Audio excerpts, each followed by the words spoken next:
Hello viewers, কেমন আছো তোমরা সবাই? আশা করি তোমরা প্রত্যেকেই ভালো আছো আর সুস্থ আছো। গীতাস ক্যানভাসের নতুন পর্বে তোমাদের সবাইকে স্বাগত জানাই। এখন বাজে সকাল 7টা আর ঠাকুরঘর থেকে ব্লগটা শুরু করলাম। প্রথমেই তোমাদের ভগবান দর্শন করিয়ে দিলাম। আজ একটু ঠান্ডা ঠান্ডা পড়েছে, তো এখন 9টা বেজে গেছে। আর আমি দেখো স্নান করে সমস্ত কাজ সেরে তারপর এই যে মুড়ির কৌটো নিয়ে বসে পড়েছি। আজ সকালে কিন্তু আমি কোনো রকম খাবার করিনি, সেই জন্য কিন্তু আমি এই যে মুড়ি চিনি নিয়ে বসে পড়েছি। দোকানে যে কেনা মুড়ির প্যাকেট পাওয়া যায়, সেই প্যাকেটের মুড়ি দিয়ে কিন্তু এরকম মুড়ি চিনির জল খাওয়া যায় না। সেটাকে কিন্তু প্রথমে খুব ভালো করে ধুয়ে নিতে হয়, কেননা তার মধ্যে কিন্তু প্রচুর পরিমাণে ইউরিয়া সার মেশানো থাকে আর কি। আর এটা কিন্তু লবণ দিয়ে ভাজা। তো দেখো আমার সোনা বাবাকে দিয়ে দিয়েছে, একদম লক্ষ্মী সোনার মতো চুপ করে বসে খেয়ে নিচ্ছে। এরকম লক্ষ্মী সোনা হয় না, কেননা ওকে আমি যা দিই, নুন ভাত ফ্যান ভাত যা দিই ও তাই কিন্তু খেয়ে নেয়। ও এতটা লক্ষ্মী সোনা। আর ওদিকে দেখো ঝিলিক সোনা পড়াশোনা করছে, আর এদিকে দিভাই চা করছে। যেহেতু এখন সকাল 9:30 বেজে গেছে, দিভাই চা করছে আর রুটিও কিন্তু করছে। আমরা তো কালকে মাংস ভাত খেয়েছি, দিভাই কিন্তু কালকে উপোস ছিল, মানে একাদশীতে যেমন সবজি খাই সেটাই খেয়েছিল।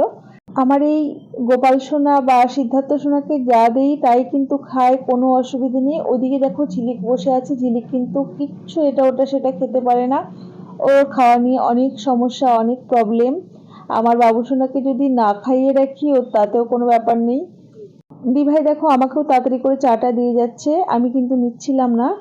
এই যে আমার কিন্তু চিনি গোলা হয়ে গেছে জলে, মুড়িটা দিতে বাকি ছিল, মুড়িটা দিতে দিল না। তো দেখো আমার হাতেও দুটো রুটি ধরিয়ে দিয়ে গেল। তো এখন চা দিয়ে রুটি দিয়ে খাবো আর কি। দেখো মাঝে মাঝে না একটু চা দিয়ে রুটি খেতেও কিন্তু বেশ ভালো লাগে। যখন আমরা চা দিয়ে রুটি খাই তখন চা রুটির মধ্যে একটু লবণ দিয়ে রুটিটা করি, তাহলে কিন্তু চা দিয়ে খেতে বেশ ভালো হয়।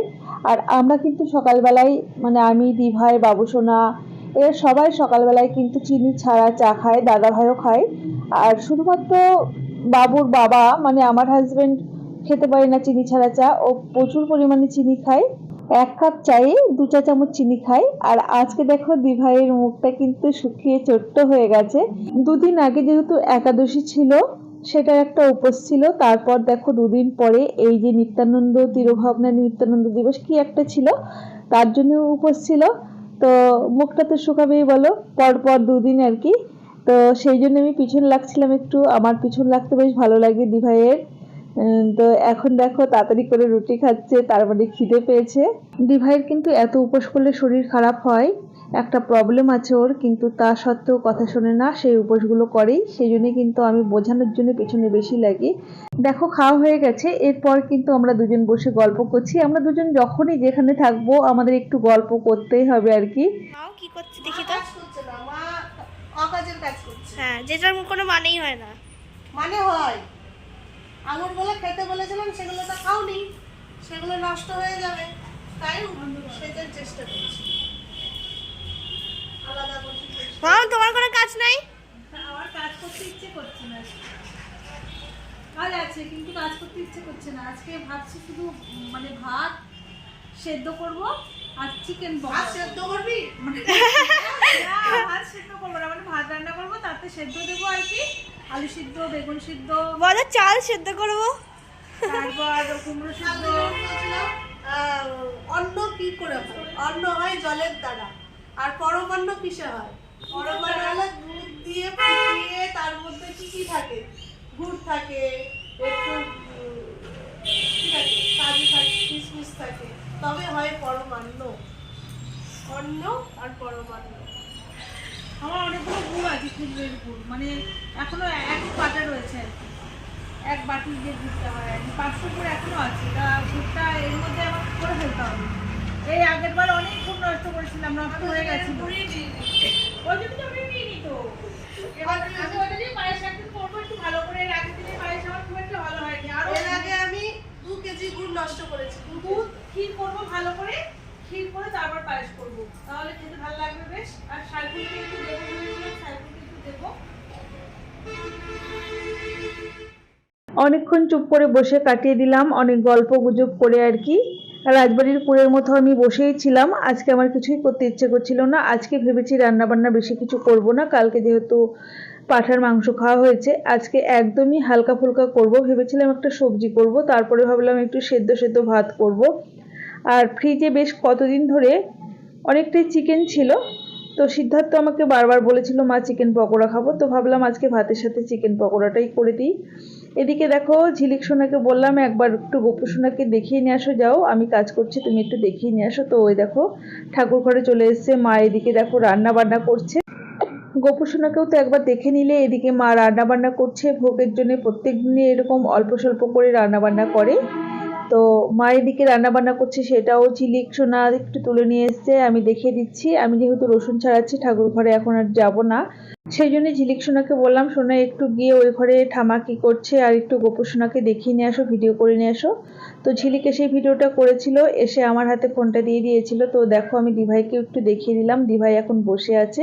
আর এদিকে দেখো আমি রান্নার জোগাড় করে নিয়েছি, মানে সেদ্ধ কেটে নিয়েছি। আর এখানে এই দেখো চিকেন, মানে বোনলেস চিকেনটা ছোট ছোট টুকরো করে কেটে রেখেছি, এটার পকোড়া বানাবো। তো দেখো সমস্ত মশলাই এর মধ্যে আমি দিয়ে দিয়েছি। দেখো এর মধ্যে পেঁয়াজ কুচি, লঙ্কা কুচি, তারপর লঙ্কা গুঁড়ো, গোলমরিচের গুঁড়ো, গরম মশলা গুঁড়ো, যা যা আর কি দেয়। তারপর তোমার বেশ কিছুটা পরিমাণ ধনেপাতা কুচি, কর্নফ্লাওয়ার, চালের গুঁড়ো, বেসন, সমস্ত কিছু দিয়ে বেশ সুন্দর করে দেখো মেখে নিয়েছি চিকেনটাকে।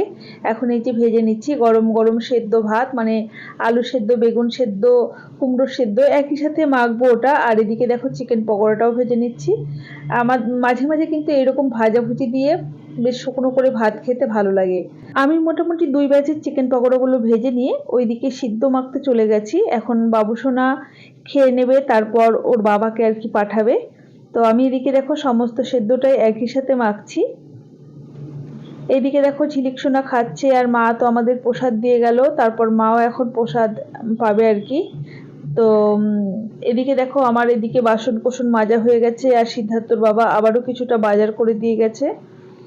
আমার এখানে দুপুরবেলায় মানে একটা ভ্যান আসে, তো ওখান থেকে ও নিয়ে নেয় বেশিরভাগ। আর এদিকে দেখো আমি একটু চিকেন কষিয়ে রাখছি, এটা ওরা রাতে খাবে আর কি, সিদ্ধার্থর বাবা, আমি রাতে খাবো না। আর এখন দেখো আমি রান্না করেছি সেদ্ধ ভাত, খাচ্ছি কত রকমের পদ। মা লক্ষ্মী কিন্তু আমার উপরে ভর করেছে, সেই জন্য কিন্তু এটা সম্ভব, না হলে কিন্তু কখনোই সম্ভব না। না হলে রান্না করেছি সেদ্ধ ভাত, আর আমি এখন খাচ্ছি কিন্তু 6 থেকে 7টা পদ দিয়ে। বুঝতেই পারছো মা লক্ষ্মীর কৃপা না হলে কখনোই এটা সম্ভব হয় না। আমি করেছিলাম এই যে সেদ্ধ আর পকোড়া। এদিকে দেখো আলু ভাজা, বেগুন ভাজা, মা এই যে দুটো তরকারি দিয়ে গেছে, দিভাই এই যে ভেজ ডাল দিয়েছে, আলু ভাজা দিয়েছে, বেগুন ভাজা দিয়েছে, এত কিছু দিয়ে আমি কিন্তু খাচ্ছি। আর দেখো আমাকে চাটনি দিয়ে গেল দিভাই এসে, মানে 7-8 পদ হয়ে গেল আর কি। এই যে এটা কুলের চাটনি করেছে দিভাই, চাটনিটা কিন্তু খেতে বেশ ভালো হয়েছিল। ওদিকে দেখো ঝিলিক সোনা, পূজা সোনাও খাচ্ছে, আর সিদ্ধার্থর বাবাও ওই দিকটাই খাচ্ছে। আর এখন সন্ধ্যা হয়ে গেছে, তো আমি এখানে বসে আছি, তোমরা দেখতে পাচ্ছ। আমরা এখন একটা জায়গায় যাব আর কি। এখন কিন্তু সন্ধ্যে 6টা বেজে গেছে, আর আমি তো রেডি হয়ে বসে আছি। আমরা পাঠে যাব আর কি। তোমরা তো জানোই, এর আগেও তোমাদেরকে দেখিয়ে দিয়েছি সেই 7 দিন ব্যাপী যে পাঠ হচ্ছিল, আজকে কিন্তু তার শেষ দিন আর কি। তো মা কিন্তু সেই 4টের সময় চলে গেছে, 4টে থেকে পাঠ শুরু হবে বলেছে। তো এখন 6টা বাজে, তো আমরা এখনই যাব আর কি। দিভাই সন্ধ্যা দিচ্ছে, তো দিভাই সন্ধ্যা দেওয়া হয়ে গেলে তারপর আমরা যাবো। এই যে দিভাই সন্ধ্যা দিচ্ছে, আর ঝিলিক, পূজা সবাই রেডি হয়ে গেছে। বাবুসোনা যাবে না, বাবুসোনা বাড়িতেই থাকবে। যা যা যা।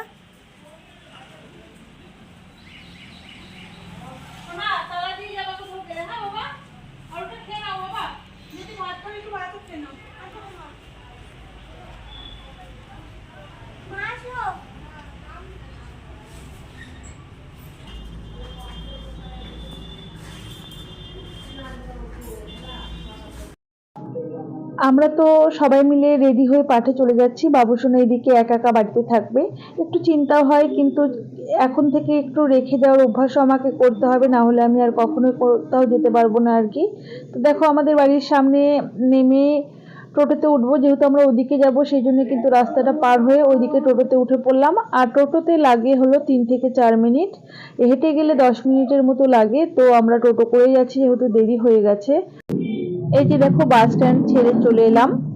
আমরা কিন্তু পৌঁছে গেছি সেই মন্দিরের সামনে। তো এখন গিয়ে আমি তোমাদেরকে দেখিয়ে দিচ্ছি। দেখো আজকে এখন পর্যন্ত কিন্তু ভিড়টা খুব কম আছে। অন্যদিন এই সময় কিন্তু এখানে পা দেওয়া যায় না, তো আজকে যেহেতু শেষের দিন অনেকে কিন্তু একটু লেট করে আসবে, মানে আসছিল। তো এখন হলো এইরকম, দেখো একটু পরে কিন্তু বেশ ভালোই ভিড় হয়ে গেছিল। আর পাঠ শুনতে তোমাদের কাদের কাদের ভালো লাগে তোমরা কিন্তু আমাকে কমেন্ট বক্সে কমেন্ট করে জানিও। আমার কিন্তু বেশ ভালো লাগে। এখন দেখো বেশ ভিড় হয়ে গেছে। তো আমরা কিন্তু মন্দিরে ছিলাম, আর মন্দিরে অনেক রাত পর্যন্ত ছিলাম। এরপরে কি কি হয়েছে তোমাদের পুরোটাই দেখাবো পরের ব্লগে। আজকের ব্লগটা কিন্তু আর বেশি বাড়াচ্ছি না, তাহলে আজকে এখানেই শেষ করছি। দেখা হবে পরের ব্লগে। ততক্ষণ পর্যন্ত তোমরা প্রত্যেকেই ভালো থেকো আর সুস্থ থেকো। আজ তাহলে আসি।